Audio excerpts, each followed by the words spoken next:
সমাধান কি রাজপথে? তাহলে এত আলোচনা, সংলাপ, বৈঠক এর কি প্রয়োজন ছিল? আর রাজপথে তো আর নির্বাচন হতে পারবে না, যেহেতু আওয়ামী লীগ মাঠে নেই, যে বিএনপি অপ্রতিদ্বন্দ্বী। বিএনপি অপ্রতিদ্বন্দ্বী নয়, এটাই তারা জানাতে চায়, এই শক্তি তারা দেখাতে চায়। একটা মনস্তাত্ত্বিক লড়াই চলছে। সরকার একটি সিদ্ধান্ত নিলেন যে রাজনৈতিক দলগুলো আলোচনা করে বলুক তারা কি সমাধান চায়। তাহলে এতদিন সরকার কি করলো? রাজনৈতিক জাতীয় ঐকমত্য কমিশন কি করলো? যেটা 8 মাসে আলোচনায় হলো না, সেটা 7 দিন সময়সীমা বেঁধে দিয়ে বললেন যে তোমরা আলোচনায় বসো। এই নির্বাচনে যদি 50% কম ভোটার উপস্থিতি হয়, তাহলে পুরো বিষয়টাই নৈতিকভাবে, আইনিভাবে কতটা প্রশ্নবিদ্ধ হবে বা আইনিভাবে এর বৈধতা নিয়ে প্রশ্ন উঠবে কিনা, নৈতিকভাবে এটা প্রশ্নবিদ্ধ হবে মারাত্মকভাবে। তাহলে জুলাই অভ্যুত্থান প্রশ্নবিদ্ধ হবে, জাতীয় ঐকমত্য কমিশন প্রশ্নবিদ্ধ হবে, সরকারও প্রশ্নবিদ্ধ হবে। এই যে 8টি সমমনা দল রাজপথে নামলো এবং বিগত কয়েকদিন ধরেই আমরা একটি পূর্বাপর আলোচনা দেখছি যে, এবং তাদের বিশেষ মন্তব্যগুলো দেখছি, রাজনৈতিক দ্বন্দ্ব বলবেন একে, নাকি কৌশল বলবেন, নাকি নির্বাচনের পথে বিলম্বিত করার একটি চেষ্টা। এই যে বিভিন্ন ধরনের তারা হাঙ্কিং পাঙ্কিং দিয়ে কিছু হবে না, যদি গণভোট নভেম্বরে না দেয়া হয় তাহলে নির্বাচন কিভাবে যাবে, এই প্রশ্নগুলো সামনে আসছে। তাহলে সাধারণ মানুষ আসলে কি মেসেজ পায় এই কথা? আমি শুরু করতে চাই জনাব সোহরাব হাসান, আপনাকে দিয়ে। আপনাকে ধন্যবাদ এবং শুভেচ্ছা বন্ধু মাসুদ কামালকে। সমাধান রাজপথে, সমাধান কি রাজপথে? তাহলে এত আলোচনা, সংলাপ, বৈঠক এর কি প্রয়োজন ছিল? আর রাজপথে তো আর নির্বাচন হতে পারবে না। রাজপথে তো আন্দোলন সংগ্রাম হতে পারে, সরকার হটানো যেতে পারে। তাই এখন যে আন্দোলনটি করছে 8 দলের কথা বললেন, এটি আসলে শক্তি, নিজেদের শক্তি জানানোর জন্যে দেশবাসীকে, যে তারা এখন তো ধরা হয়, যেহেতু আওয়ামী লীগ মাঠে নেই, যে বিএনপি অপ্রতিদ্বন্দ্বী। বিএনপি অপ্রতিদ্বন্দ্বী নয়, এটাই তারা জানাতে চায়, এই শক্তি তারা দেখাতে চায়। একটা মনস্তাত্ত্বিক লড়াই চলছে। আগে ছিল রাজনৈতিক দলগুলোর সঙ্গে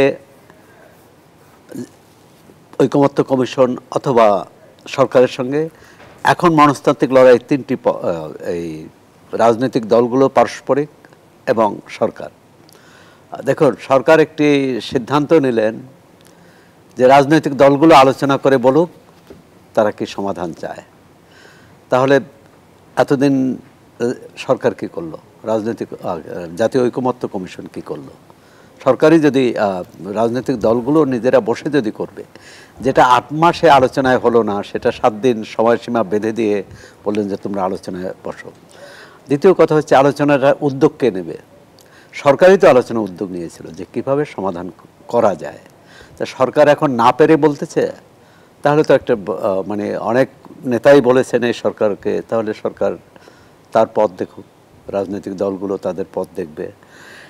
সমাধানটা হচ্ছে পারস্পরিক পারস্পরিক আস্থায় একটা পরিবেশ তৈরি করতে হবে। এখন কেউ কাউকে বিশ্বাস করছে না। আমরা তো ধরে নিয়েছিলাম 5 আগস্টের পর, এই গণ অভ্যুত্থানের পর নির্বাচন সামনে আসলেই কেন রাজনৈতিক দলগুলির না শুধু মানে সুবিধা নিয়ে আলোচনা, নাকি হচ্ছে জনগণের সুবিধা নিয়ে আলোচনা? না, জনগণের সুবিধা নিয়ে আলোচনা নাই। এই যে আপনি ধরেন যে যত কিছু, এগুলোর কে কোন নীতি বা কোন কৌশল অবলম্বন করলে কার ক্ষমতায় যাওয়ার পথ সহজ হবে, এটাই হচ্ছে একমাত্র পথ, একমাত্র চাওয়া পাওয়া কৌশল। কিন্তু আপনি যে এরকম বললেন যে 8 মাস ধরে, আমরা জানি যে জাতীয় ঐকমত্য কমিশনে ফেব্রুয়ারি থেকে আলোচনা শুরু হয়েছে, 3 দফায় আলোচনা হয়েছে, সেটাকে আবার এক্সটেন্ড করে আবারও আলোচনা হয়েছে এবং ফাইনালি জুলাই সনদে স্বাক্ষরও হয়েছে। স্বাক্ষর নিয়ে যখন 5 দল পিছিয়ে গেল, তারা আবার এগুলো, আমরা কিন্তু ধারাবাহিকভাবে এগুলোর সাক্ষী, এবং আপনারাও জানেন, দেশের জনগণও জানে সেটি। তাহলে এই মুহূর্তে আমরা জানি যে ফেব্রুয়ারিতে নির্বাচন হবে। আজকেও ইসির পক্ষ থেকে কিন্তু মহড়ার অনুষ্ঠান আয়োজিত হয়েছে এবং সেখানে ইসির পক্ষ থেকেও কিন্তু বলা হয়েছে দেশে কোন দিকে যাবে এটা আগামী নির্বাচনের উপর নির্ভর করছে, এবং ভোট কেন্দ্রের যে নিরাপত্তা, এটি নিয়ে তারা আজকে মহড়াও করেছেন। তারা ইসি কিন্তু ইসির মতো করে এগিয়ে যাচ্ছেন ফেব্রুয়ারিকে সামনে রেখে।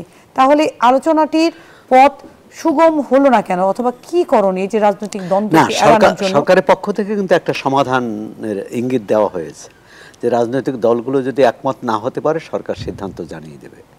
এখন সরকার সিদ্ধান্তকে একতরফাভাবে জানিয়ে দেবে, আমার ধারণা যে সরকার আনুষ্ঠানিক আলোচনা না করলেও অনানুষ্ঠানিকভাবেও রাজনৈতিক দলগুলোর সাথে কথাবার্তা বলে তাদের মনোভাব বুঝেই সিদ্ধান্তটা জানাবে। সংবাদ মাধ্যমে খবর এসেছে, বিভিন্ন অনুসন্ধানে জানা গেছে বা রাজনৈতিক মহলের যে আলোচনা সেটা হচ্ছে উভয় পক্ষকেই ছাড় দেয়া।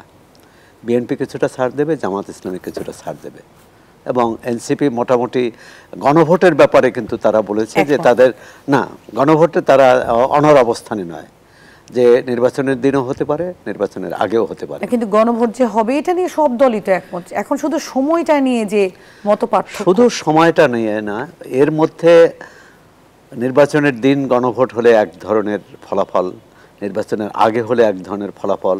এখন আগে হলে যে সমস্যাটি, প্রথমত হচ্ছে অর্থের বিষয়, দ্বিতীয় হচ্ছে যে এই 3 মাসের মধ্যে দুটি নির্বাচন করা সম্ভব কিনা,